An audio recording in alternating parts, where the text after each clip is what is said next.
Hello everybody, KT1, and I'm back with another video, back with another episode of my podcast, All Things Life and Sports with Kyilan Thomas.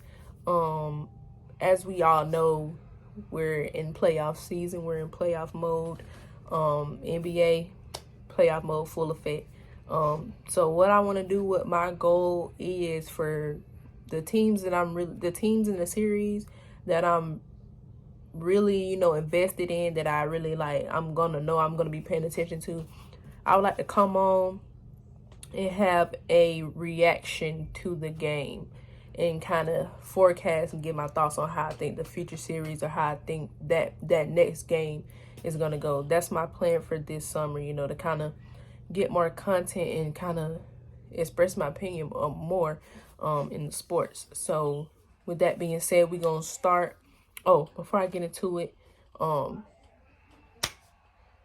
I'm decided that I'm just going to put my hats and shirts on my mom's website, because it is taxing trying to continuously show the shirts and show the hats when I can just screenshot it on the website and you can just go click the link and buy it instead of having to DM me. It's just a lot. So I'm gonna get the shirts and hats put on her website, and then we're gonna go from there. But so with that being said, we're gonna get into the Hawks Heat game, the Timberwolves Laker game, and I want to get into this Zion situation.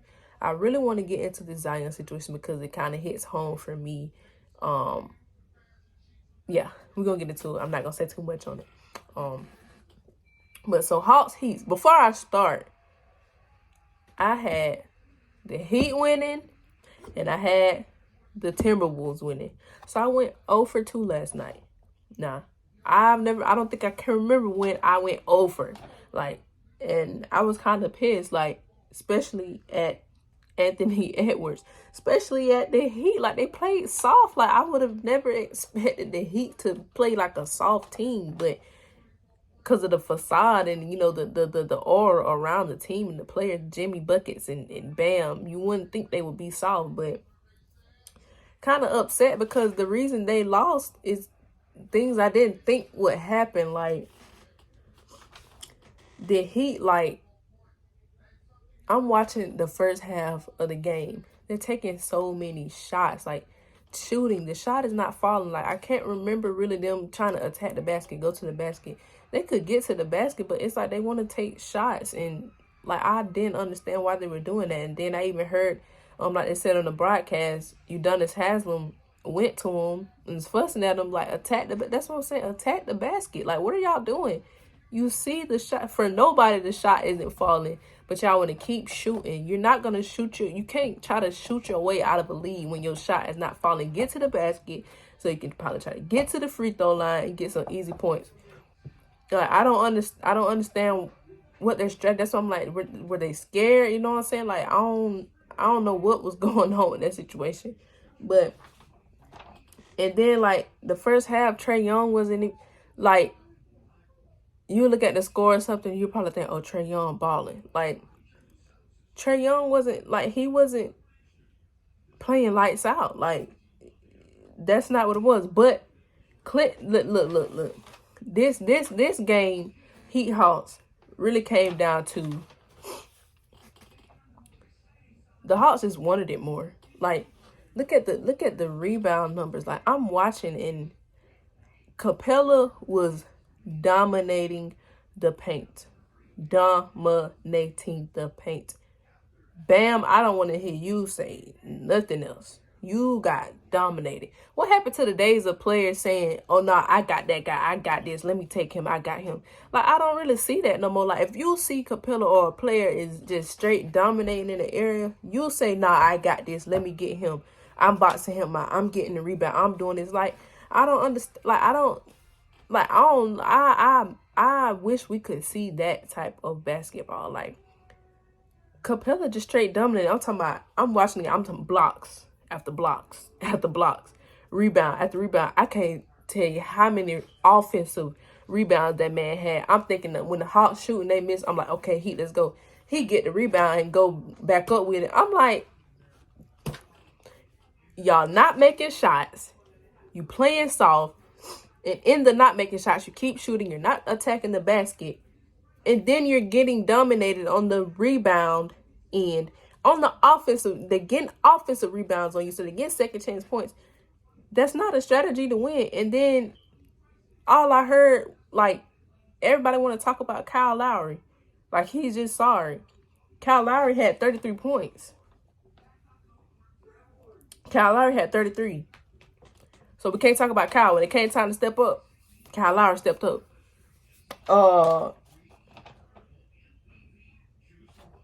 Bam. Let's get on Bam. Bam had 12 points. 9 rebounds. Bam had 1 more rebound than Trae Young. Well, your counterpart had 21 rebounds. And a lot of them, more than you would think of players' rebound numbers, came from the offensive end. Like, I remember the one play, I'm talking about Bam's boxing him out. And Capella just goes up and still snags the ball on top of him. Bam just boxing out. He ain't even try. Like, they just played soft. And I'm just like, y'all could have won the game, especially what you got from Kyle Lowry. You could have won the game. Y'all just got completely dominated in the paint. But now the Hawks, they get another, now the Hawks will go on to face the Celtics. I think that's going to be a pretty easy series for the Celtics. I got Celtics in, I'll give y'all my official picks probably next podcast. I'm going to give them to y'all before the round 1 start. I'm going to give my official picks, but I feel like the Celtics are going to handle the Hawks. Now on to Lakers, Timberwolves. This one. Now I had the Wolves because Lakers have been in like grind mode, like gotta win, gotta no rest, like, and I just felt like the Timberwolves would win the game. I feel like the Timberwolves, you got Karl Anthony Towns, you got Ant-Man, and it later came out that they weren't gonna have Rudy, but I still felt like they could have won the game. And if you look at the final score, 108 to 102, they went to overtime because AD fouled Schroeder on the 3 line. You can't, I mean, not Schroeder, foul. You can't foul. You can't foul AD. You can't foul in that situation. Y'all took Schroeder a little moment. That's about the only moment Schroeder gonna have. But if you look at the score of the game, if Anthony Edwards has more than 9 points, the Wolves would have won that game. I went back and looked at the numbers of Anthony's. I went back and looked at Anthony's numbers because I'm watching the game and he's just shooting, missing shots, not attacking the basket. So I went back and looked at his numbers. The man went 3 for 17. Like, I was more so mad because I had Anthony Edwards making on prize picks. I picked that he would make more than 1 dunk. 1 dunk. Mr. Ant-Man, the dunking. Can you give me more than 1 dunk? That man had 1 dunk the whole game. But if you watch the game, he didn't try to go to the basket. Like, he didn't try. And it's like the same thing with the Heat. Like, what's up with these dudes trying to settle for shots? Like, as you can see, AD them attack you at the basket. LeBron's going to attack you at the basket. Like, why do these teams just want to shoot? Like, you see your shot is not falling, go to the paint, get fouled so you can get easy threes. And then when you get there, you gotta make the most of the opportunity. Because Jimmy buckets, I'm talking about when he started getting there, and I'm talking about missing easy layups, not just one time, multiple times. And I'm just like, yeah, the Heat not finna win. This not their night. I might as well cancel Cribs with that one right there. But yeah, like, Anthony Edwards had 9 points, 8 rebounds, and 5 assists. Like, and I think the last time he played the Lakers I watched, it's like he doesn't show. Like, and I'm trying to, like, why is that? You know what I'm saying? Like, why, like, I don't get I get it, but I don't really get the hype behind him. Like, you can't score 9 points in the play-in. You trying to make the playoff and go 3 for 17. You can't go 3 for 7. 3 for 17, bro. Come on, bro. Really? 3 for 17. Anyway, now the Lakers will go on to face Lakers are going to face the Grizzlies. Now, this is one of my series I'm ready to see right here. Like, Ja not letting up. Ja, you ain't got to worry about not attacking the basket with Ja. Ja don't care who in there. He going in there on you. He gonna get, either he gonna dunk on you, he gonna make the layup, or he gonna get fouled and shoot too. You know what I'm saying? So that one player, one team, we ain't got to worry about being soft. We ain't got to worry about with Dylan Brooks. We ain't got to worry about them being soft and not wanting to attack the basket. So I feel like this is gonna be a test for the Lakers. But now let's get into Zion. I want to get into this because this hits home for me, because I would say after my freshman year of playing college soccer, especially at a Division I level, I learned what it takes to recover, to eat right, to train in the off season, to get your body right. Your body has to be prepared for a rigorous college season.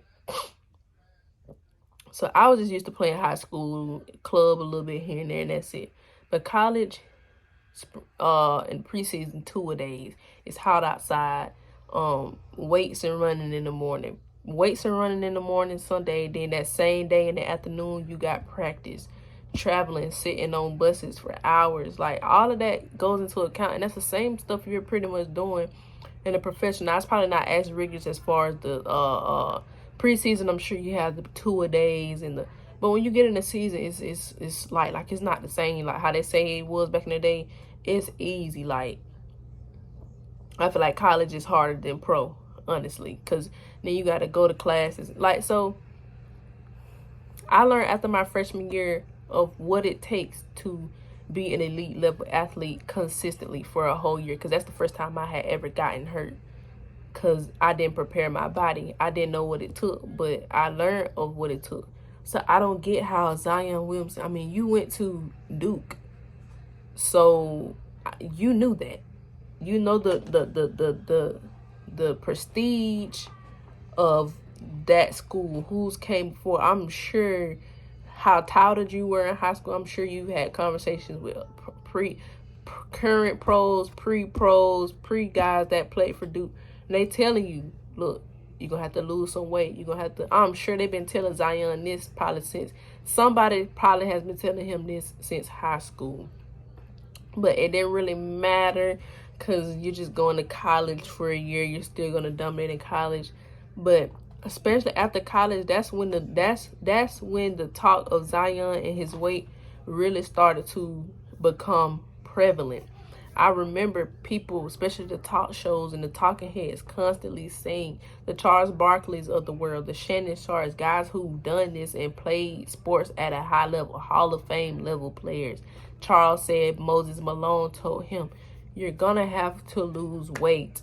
You're running up and down on a basketball court, and the way Zion plays, you're a high flying player. You're jumping up, dunking, and then you're landing, you're pounding, and all that weight in your body is going on your knees.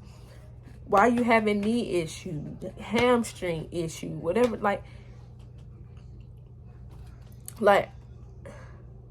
what are you doing differently? You know what I'm saying? Now, this past all season, like the all season coming into this season, I did see that he lost some weight. He changed his eating. Reports came out he changed eating. So, see, like he did, he's doing something now. But it's what is it? What's missing? I don't understand. Like, what's missing? Because you let this go on for like 3 years before you decided to do something. And I've been trying to change that since my freshman year. Like, to have that much money, and for people to still be questioning your work ethic, or still saying you're not doing such and such, that's an issue. And these teams have paid. You just signed a contract. You get hundreds of millions of dollars. A team has to pay you hundreds of millions of dollars, but you not doing what you're supposed to be doing. See, that's what I be talking about. Like, it's times like this where I'm thankful God is sitting me down and getting me right, getting my character right before he allows me to go out there and I don't know what I'm doing, or I ain't learned this, or you know what I'm saying? So, but I'm gonna read Zion quote to y'all, and I want to get into the mental aspect of it, because take it from me, I know a thing or two about that and being an athlete. So physically I'm fine.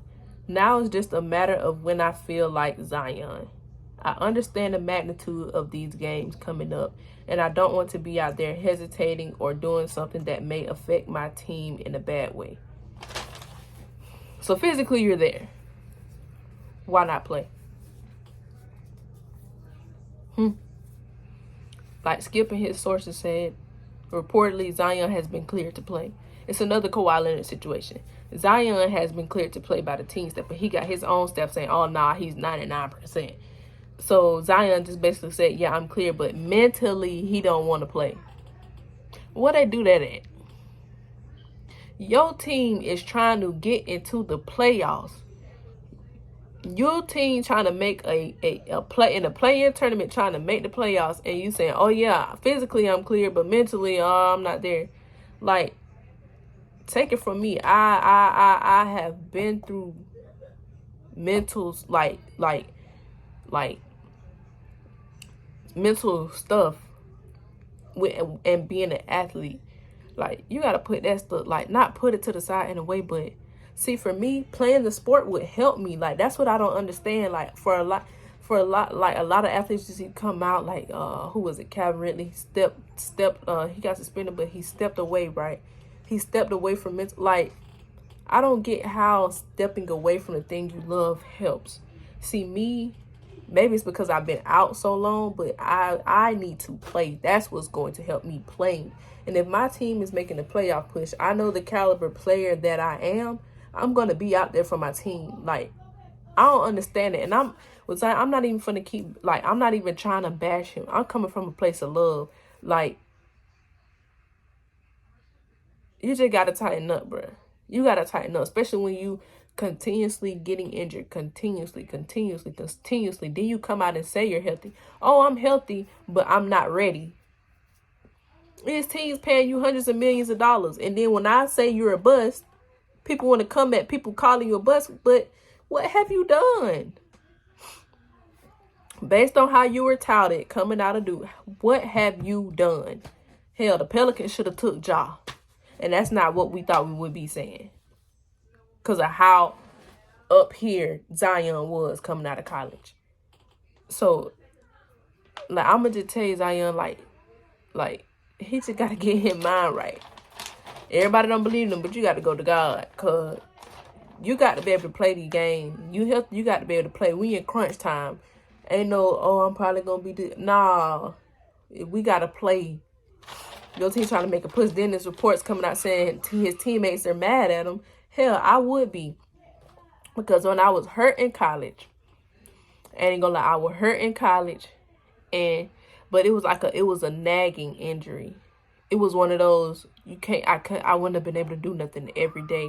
I couldn't do every drill or thing. I was gonna end up having to stop, or it was one of them. When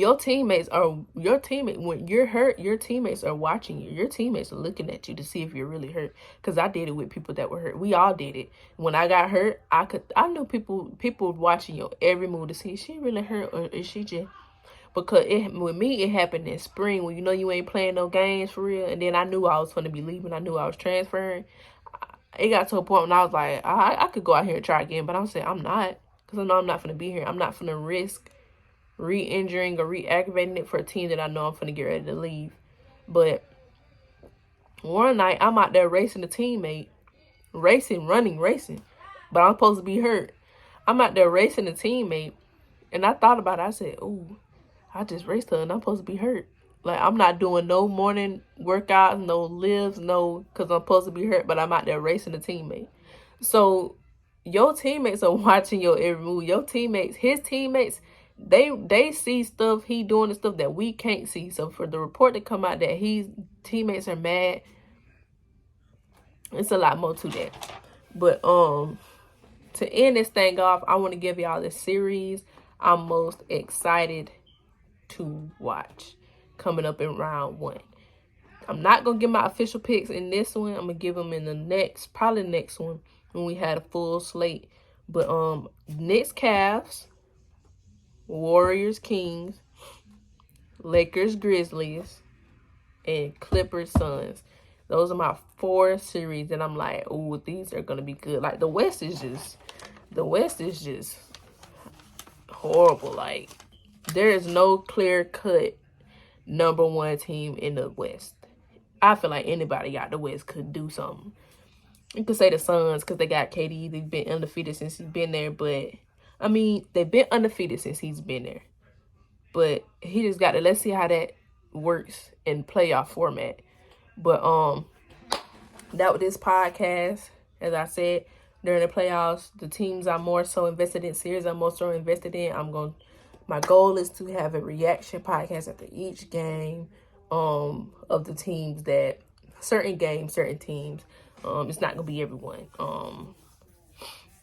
But yeah, pivotal, definitely pivotal. But so that was this one. That was a reaction to all that. Remember, everything need to be done before you try to have fun. Peace.